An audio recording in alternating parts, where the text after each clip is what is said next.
There comes a moment in every believer's journey when heaven seems quiet, when the voice that once guided, comforted, and convicted suddenly fades into stillness. Prayers rise, yet no answer descends. The heart listens, but all it meets is silence. It is in this sacred hush that many grow restless, wondering if God has turned away or withdrawn his presence. But the silence of God is never empty. It is purposeful, precise, and deeply personal. It is a divine classroom where faith is stripped of emotion and forced to stand on truth alone. When God stops speaking, he is not ignoring his child. He is inviting them into a higher realm of trust, one where hearing is replaced by believing. This silence reveals the true posture of the heart, whether we follow God because of his voice or because of who he is. The absence of divine sound is not a punishment but a preparation, refining the soul to recognize God even when he says nothing. In this quiet, the shallow are separated from the sincere, the impatient from the faithful.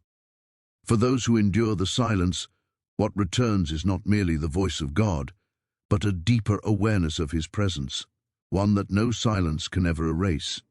When God falls silent, it feels as though the heavens have closed, and every prayer fades into the void.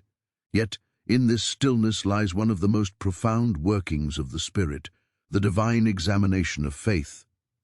The silence of God is not his absence, it is his presence in another form. When he ceases to speak, he watches. When he withholds his voice, he reveals what is hidden in the heart.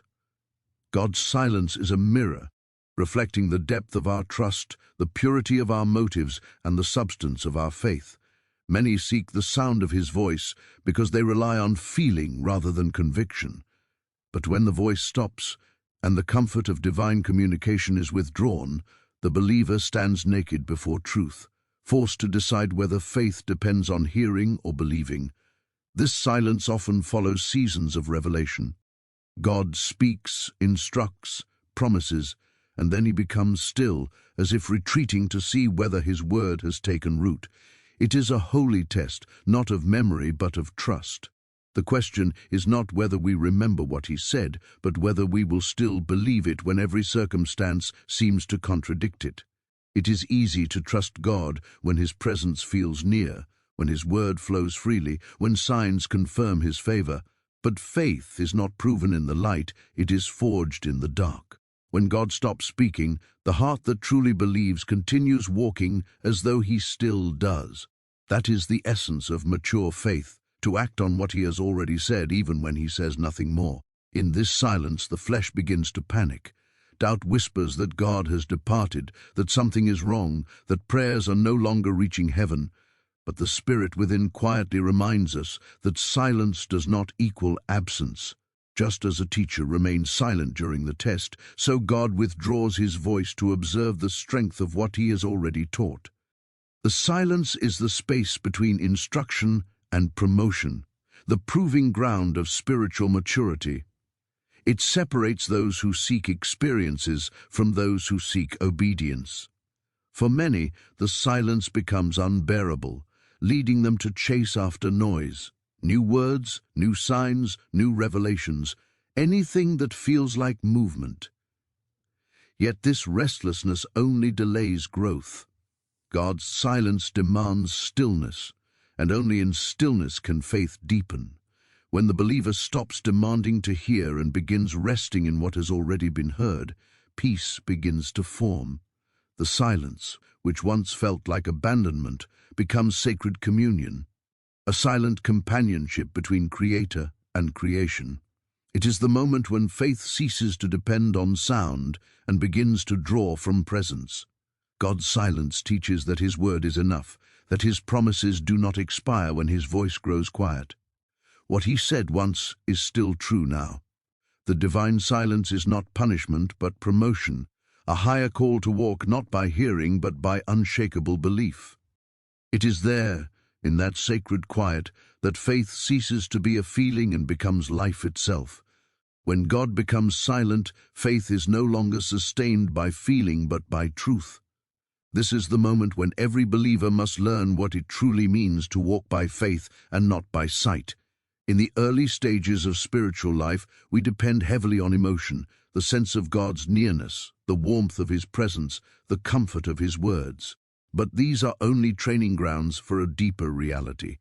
God gradually removes the reliance on feelings so that faith can grow roots in conviction.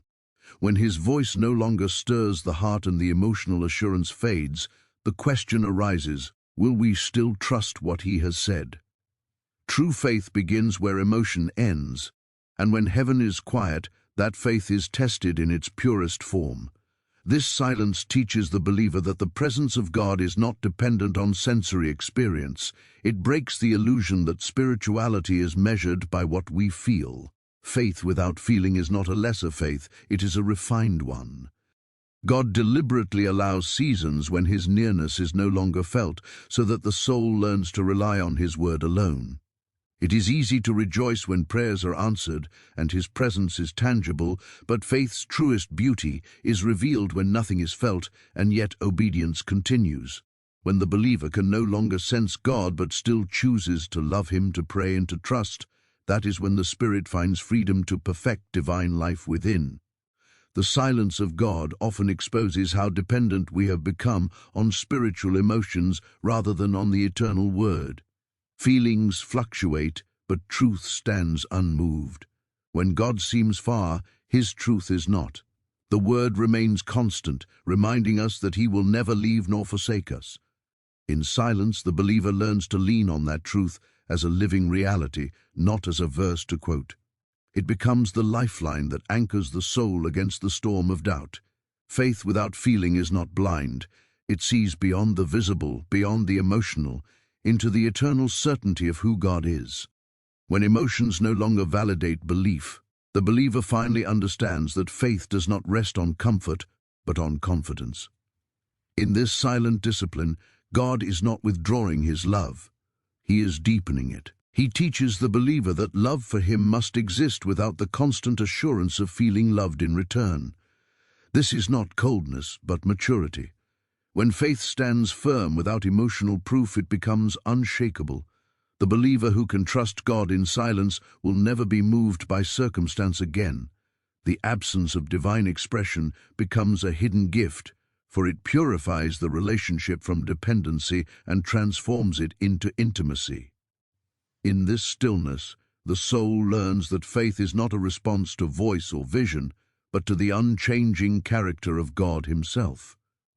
To trust beyond feeling is to enter the very heart of spiritual life, where the silence of God no longer threatens but strengthens. When God is silent, the heart naturally begins to search for answers, and in that searching, impatience often arises. The silence becomes unbearable for those who have not yet learned the rhythm of divine timing. This is where many believers stumble. They mistake delay for denial and silence for absence. Yet what appears to be inactivity is often the most intense moment of God's work, hidden beneath stillness. He is never hurried, for His timing is eternal and His ways are precise. The waiting period, though painful, is the furnace in which faith is refined. Pride is crushed, and the human will is aligned with heaven's purpose. When the soul cannot hear His voice, it becomes restless, trying to force answers, to open doors that God has closed for a reason. This struggle reveals how much control we still desire. But God's silence confronts that inner impatience and demands surrender. It teaches that spiritual maturity is not found in constant activity, but in quiet trust. The believer who truly learns to wait does not merely endure time, but allows time to shape him. Waiting becomes worship when it is filled with faith rather than frustration.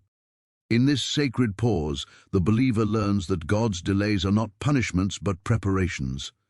The silence is not a wall, it is a womb. Something is being formed, though unseen. It is in this period of silence that motives are tested.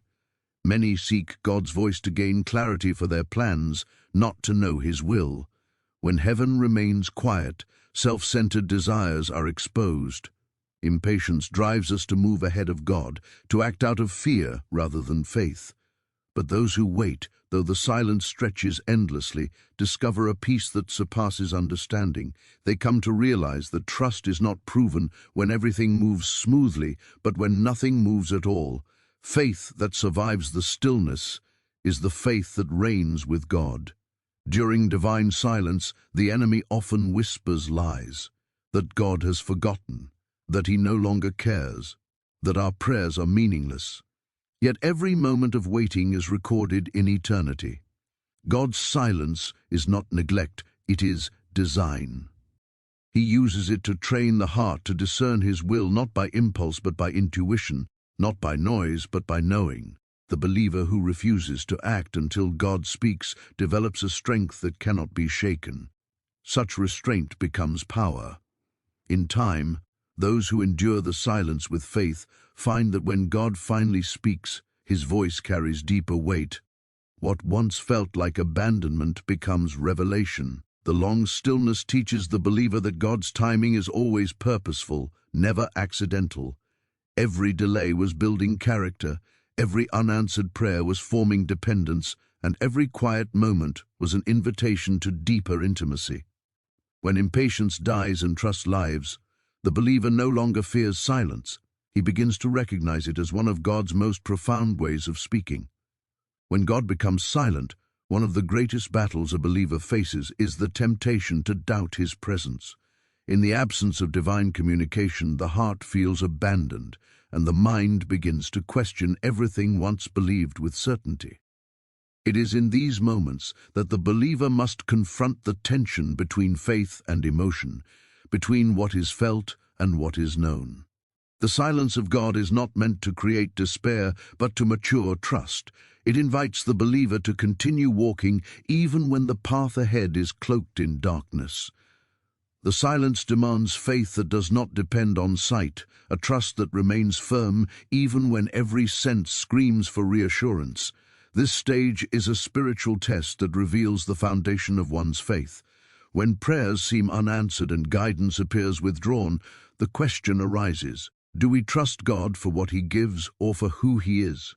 Many love God for his blessings, but few remain steadfast when those blessings seem withheld. The silence of God exposes the roots of devotion. If love for him is based on comfort, that love will fade when silence falls. But if love is rooted in surrender, the believer will stand firm even when every visible sign of God's presence disappears. This is the deeper walk of faith, where feelings no longer lead, and faith alone becomes the anchor. During divine silence, the enemy often seizes the opportunity to sow lies in the mind. He whispers that God has turned away, that prayers are useless, and that hope is lost. The mind becomes a battlefield of doubt, where every thought must be guarded. In these quiet seasons, the word of God becomes the believer's only weapon. Even when God seems distant, his written word remains alive. The silence of heaven does not mean the absence of truth. Instead, it is a call to lean on the promises already given. God may stop speaking new instructions to see if his children will remain faithful to the last command he gave. This test separates those who depend on emotions from those who are led by conviction. There is also a hidden beauty in the silence of God. When words cease, presence becomes everything. In human relationships, the deepest connections are often formed not through constant conversation, but through quiet companionship. So it is with God. When he withholds speech, he invites stillness, a communion that goes beyond words. In the quiet, the believer learns to sense God's heart rather than just his voice. The silence becomes sacred, for it draws the soul into deeper awareness of his nearness, even when he says nothing. Over time, the believer realizes that divine silence is not a sign of rejection but of trust. God is silent with those he is shaping, not forsaking. His silence is not indifference, it is an invitation to grow. When the believer no longer panics in the quiet but finds peace there, he has reached a new depth of spiritual maturity. The silence no longer feels like punishment but presence, a holy stillness where faith stands alone, unshaken, waiting for the next whisper of God's eternal voice. When God's silence lingers, it forces the believer to learn the discipline of stillness, the kind that does not demand answers but listens with the heart. This stillness is not laziness or resignation, it is an active surrender, a deep trust that God is at work even when he appears motionless. The human heart is restless by nature, always wanting control, explanations, and closure, but divine silence demands something greater, peace without understanding. It is a refining fire where faith is purified from self-interest, where the believer learns that God's voice is not always heard in the thunder, but often in the quiet breeze that only a still spirit can detect. In the moments when heaven seems unresponsive, God teaches his children to shift their focus from external noise to internal awareness. Silence becomes a teacher. It shows the believer how much of their faith has been built on emotion rather than conviction. When words from God cease, many discover that they depended more on spiritual feelings than on the truth of his promises. This awareness, though painful, is liberating. It teaches that faith must stand independent of experiences, visions, or sensations. It must rest solely on the character of God, unchanging, faithful, and good, even when unseen. The believer who endures the silence faithfully begins to notice subtle shifts within. The impatience that once defined their prayer life gives way to patience. The desperation that once demanded immediate answers transforms into quiet confidence. In this stage, the silence of God no longer feels like rejection, but becomes a training ground for spiritual maturity.